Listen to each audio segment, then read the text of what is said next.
xulka qaranka Soomaaliya macquul ma tahay inay u soo baxaan koobka adduunka 2026 ee lagu qaban doono wadankaas Mareykanka haddii ay macquul tahayna wadada ay Soomaaliya ku soo bixi kartaa waxaan ku falanqeyn doonaa barnaamijkeena maanta haddii aad nagu cusub tahay ku soo dhaw oo nagula saaxiib barayna bulshada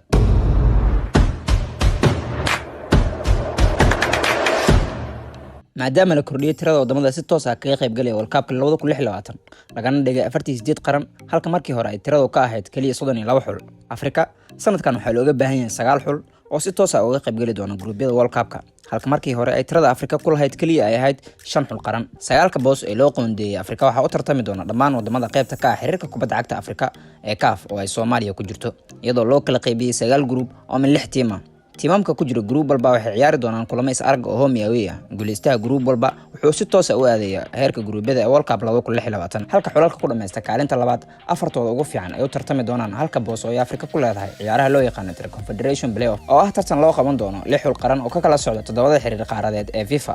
marka laga reebo xiriirka kubadda cagta Yurub ee UEFA Soomaaliya waxay gashay groupka G oo ay kula jiraan xirta hogaamiye Riyad Mahrez Algeria iyo sidoo kale qaramada kale Uganda Botswana Guinea iyo Mozambique inkastoo wiilasha xulkeena guuldaro ay kala kulmeen Algeria iyo Uganda labadii ciyaar ee ugu horeysay groupka haddana Soomaaliya haddii ay adkaato ciyaaraha xiga oo ay ku soo baxdo booska koowaad ee group G waxay si toos ah uga qayb gali doontaa koobka adduunka ee ka dhici doona wadankaas Mareykanka markii ugu horeysay taariikhda Soomaaliya inkastoo ay midaasi tahay riyo qof walba Soomaaliya iska jeclaan lahaa inay sidaa u dhacdo haddii ay kaalinta labaad ku dhameysatana Soomaaliya waxay aadi doontaa sreereebka tartan loo qaban doono 4 tiim ee ugu fiican ee ku dhameystay booska labaad ee gruubyada 9 ee CAF halkaas oo ay Soomaaliya uga sii gudbi doonto tartanka Confederation